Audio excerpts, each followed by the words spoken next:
I want to be Mr. Olympia one day. I won't let anything stop me from accomplishing this goal. I've been training for this competition every moment of my entire life. No sport on the earth requires as much time, energy, and commitment. 24 hours a day. There's no days off, there's no missing meals, there's no missing sleep, there's no missing workouts. You can't do this at 90% or even 99%. Take it from me, if you're not 100%, you will never be successful. You gotta burn the boats and burn the bridges and commit all energy and focus to being the greatest bodybuilder on the entire planet. And this is what most people lack, the guts to just go in there and say, I don't care what happens.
You can't let anybody tell you that you can't do something, but especially yourself.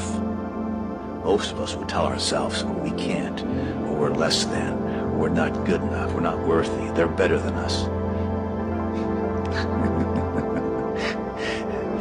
You gotta think a different way.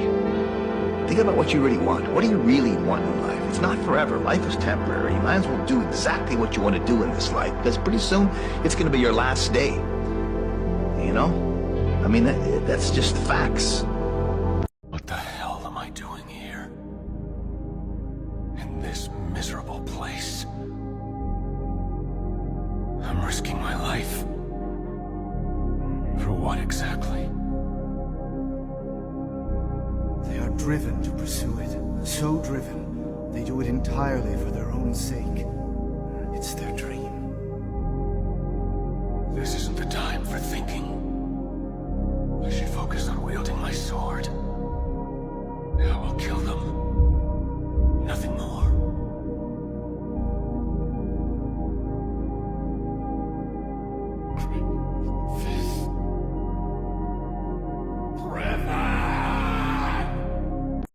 And what does that make ketchup? Oh. Bro, I'm not just about to just sit here and lie like everyone else is and say I was 70% into the film, there's barely any dinosaurs. They literally start off the movie with the creepy dinosaur scene because they know that y'all have short attention spans and y'all can't go 2 seconds without explosions or dinosaurs killing somebody. They start off with the creepy D-Rex, and then they do a little bit of character building with Scarlett Johansson's character and then the businessman. Right after that, they get into the family getting chased by the Mosasauruses, and they almost die. Right after that, they have a chase scene with the Mosasauruses and the mercenaries trying to get the DNA sample or whatever.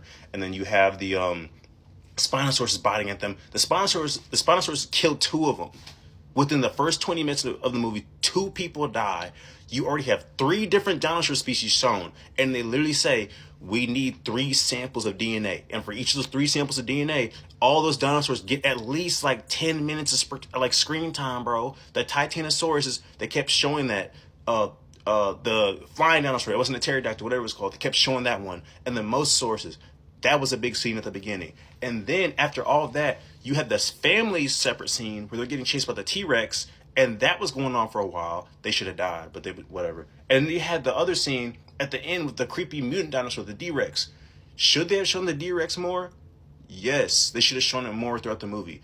But I'm not going to sit here and lie and say that there was barely any dinosaurs in the movie.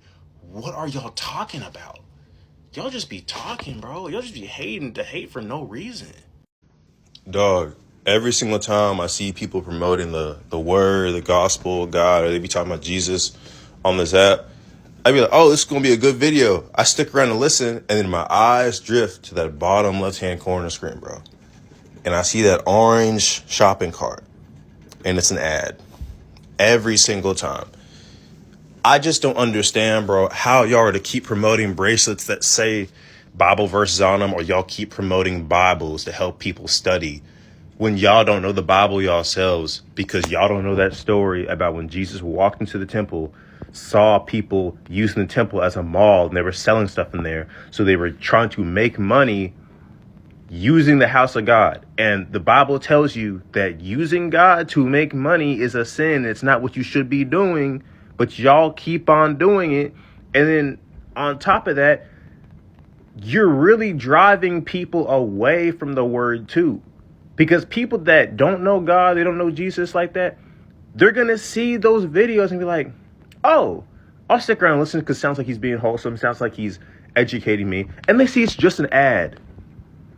They see it's just an ad thing. You're trying to make money off of him, bro. You're trying to make money off of God. Like, y'all are really doing more harm than good. It's very rare that I see a video where someone is talking about God or someone is talking about Jesus and it's not an ad. Y'all have got to stop doing that, bro. To become the person you want, you must destroy the person you are. To become the person you want, you must destroy the person you are. To become the person you want, you must destroy the person you are. To become the person you want, you must destroy the person you are.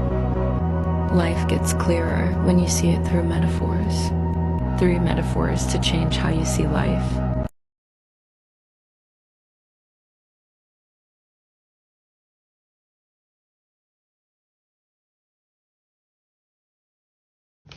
The same people that want us to be empathetic about Charlie Kirk and his family and all that stuff are the exact same people that were making jokes when Kobe died. The exact same people that were drawing pictures of him alongside his dead daughter on the helicopter crash, bro.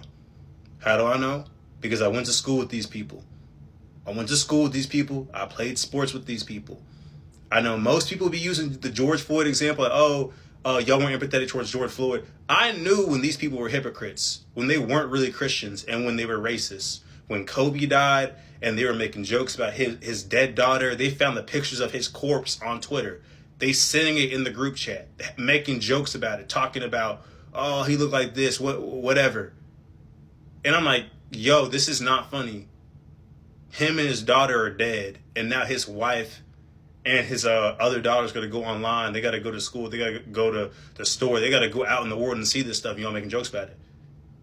And y'all know who y'all are, by the way. But they keep making this. They always said the same exact response. It's dark humor. It's dark humor. It's dark humor. You're soft. You're soft if you can't laugh at dark humor. It's just how we mourn. It's just how we cope with death. And then Charlie Kirk dies. And then all of a sudden, y'all don't have no jokes. No jokes at all. Just, oh, we're supposed to be better Christians, guys. We're supposed to be better Christians. We're supposed to be more empathetic. But you're the same people that were making jokes about a grown man and his daughter's corpse. What's the difference? One's black and one's white. Y'all really have no shame, bro. Dog, I'm not gonna lie. Watching MAGA supporters just lie for Trump is some of the most entertaining stuff I've been seeing on my timeline.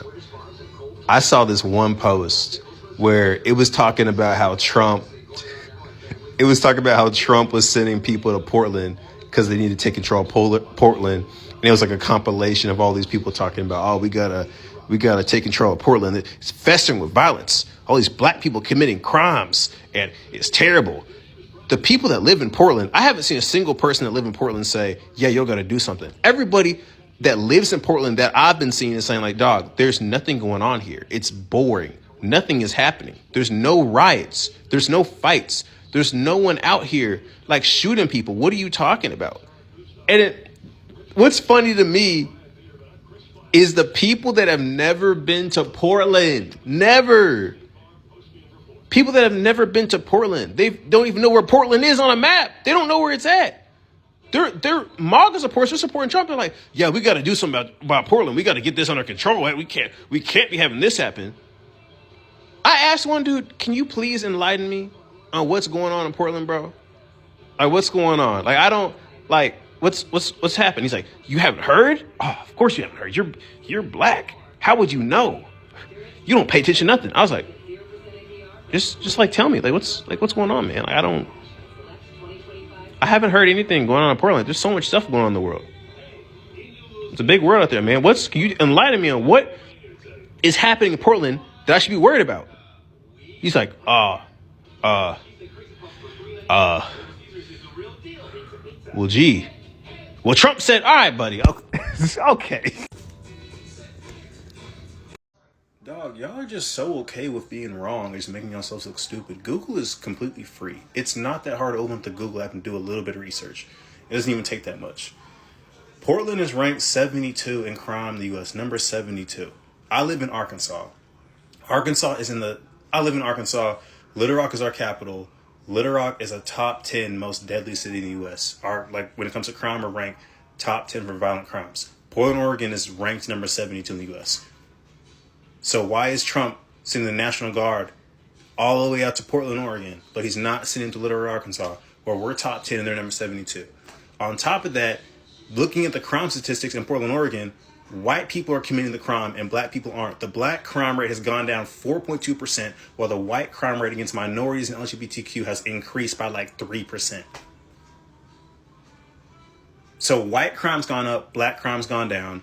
Portland, Oregon's ranked number 72. Little Rock is top 10. But the National Guard is sent out to Portland, Oregon. You don't think he's sending them out there for some other reason?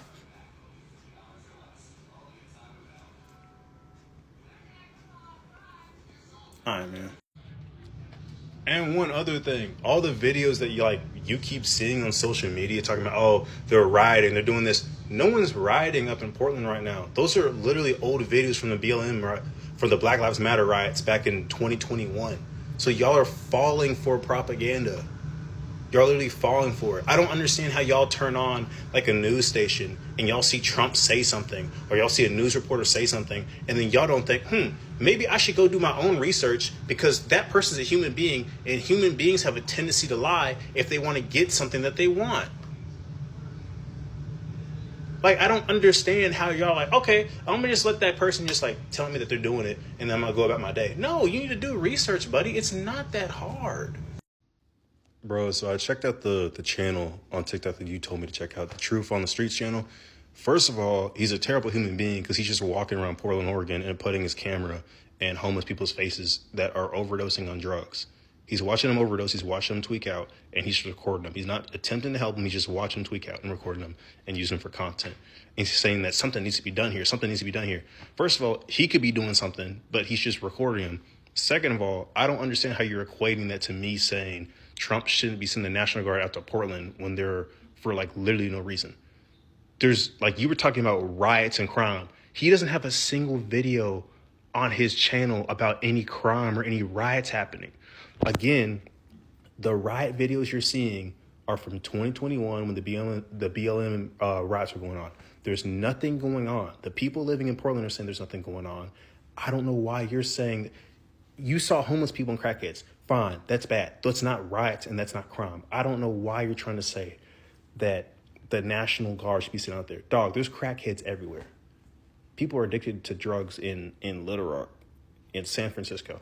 Portland, Oregon, I looked at, if you do some research, bro, it's not that hard to do some research. It literally says that Portland, Oregon isn't even top 5 when it comes to their homeless population or people that are addicted to drugs. But you think that the National Guard being sent out there by Trump is going to help that? Like, just do a little bit of research before you start talking. It's not that difficult. Bro, it's so weird to me how people will see something they don't like and automatically just label it as corny. This whole Diamond Gym situation, people are just resorting to calling them corny because they think that the way they train is suboptimal. Do I agree with the way they train? I wouldn't train like that normally. Would I go to the gym and try it? Yes, because I see it as a challenge. It's literally, it's like if you were to go into a restaurant and they were like, hey, we have normal food that you can eat here, but we also have a challenge here that you could do if you want to like test your like limits for spicy food, or if you think you could eat like this big meal in under an hour or something like that. Like that's all it is. They're just pushing you to your limits while you're in there. Some of the rules I don't agree with, that I would not do during a normal training session. Like you can't drink water. I love drinking water. I need to drink water when I'm in the gym. Would I do it for that one time I'm there? Yes. I don't understand the issue. And a bunch of people were like, oh, they're bullying every time they like have people. They're bullying each other. They're bullying each other. They're bullying their guests. Why are they treating them like that? You do realize those people have a choice to go there. They have a choice. I just saw a video of the Trend Twins going there. They had a choice to go there. Because they're seeing all these other influencers go up there. So they're seeing it as a challenge. They're saying, oh, Will Tennyson made it out. This guy didn't make it out. I bet I could do it, but he can't. It's literally just being competitive. The whole the Trend Twins, if you watch their channel, they're literally just competitive. They compete with each other. They motivate each other. So of course they would do something like that. I don't understand the issue. It's literally just like a challenge. I wouldn't normally train like that. I wouldn't. But if I was close enough, if I had the time to do it, I absolutely would try it out just to see if I could do it. But just resorting to calling people corny and just resorting to name calling and saying, oh, they don't know what they're doing. It's like, dog, if you look at Hattie has a good physique. Hattie is built like better than 90% of the people saying this garbage, that they're corny and stuff. And then everyone else in the gym is huge too. So it's like, so you're saying it's not optimal, but you're built like celery, and this guy over here has a solid physique. Like what are you talking about, man? Also, I love how like everyone that's saying the Diamond Gym is corny, you could tell that these people haven't trained hard at anything in their lives, or they've never had someone else in their corner pushing them to be better. I saw Fit made a video where he was talking about how he played college football, and like it's the same thing if you were in the weight room at 6 a.m. and you have a strength and conditioning coach yelling at you. That's the exact same thing. If you've played basketball, played football, baseball, whatever, and you had someone in your corner, whether it's a coach, a trainer, whoever, or even a teammate pushing you like that, you would see that video and be like, oh, and just keep scrolling. Now, people are going to say that's a gym, though. That's not the same thing. They're pushing you to be better physically and mentally. It is the exact same thing. Now, you could say they're not competing, but in that situation, they're competing with each other. I just don't understand the issue with trying to bring down people that are bettering themselves. Like, there's way worse stuff going on. If you don't feel like training like that is optimal for you, that's what you need to say. But if you can't look at them and be like, they're all pretty huge, it's working. I guess it's working for them. Because I could look at the way you train and be like, hey, man, that's not optimal for me. That's corny. Like, that mindset just makes zero sense to me, bro. Dog, y'all really just be outing yourselves as like being soft and being babies, because y'all never play, like y'all keep outing yourselves as like people that were never competitive in life, or people that never played sports like baseball, basketball, football, soccer, wrestling. Literally everyone else in the comment section is saying that they've had situations where it's like, hey, if y'all don't get this drill right in baseball, no one gets water. Or if y'all can't get this drill right, we're not going home. We're going to stay home until we get this play right. Like, y'all do realize that is completely normal, right? That is completely normal. And again, you don't have to be there. If you think it's corny, then don't go. Stop talking about it. I don't understand why people have to see something that they don't like, but clearly everyone else is enjoying, and it's not harming anyone else. And they feel like they have to voice their opinion. Like, oh, that's so corny. I would never do something like that. Okay, well, you're just soft then. Like I said in my video, I wouldn't normally do that for all of my workouts. Would I try that one time with those guys to see if I would make it out? Yes. But y'all are so soft and y'all just don't listen. Like, y'all just keep outing yourselves as crybabies and whining. And I guarantee you, your physique is poo-poo. I guarantee you can't even bench 225. I guarantee you can't squat even 200. Like, it's the same people who don't push themselves at anything in life that always have to look at people that push themselves and be like, oh, I would never do something like that. Okay, then shut up. Like, why do you always have to voice your opinion on stuff that other people love to do, man? Shut up.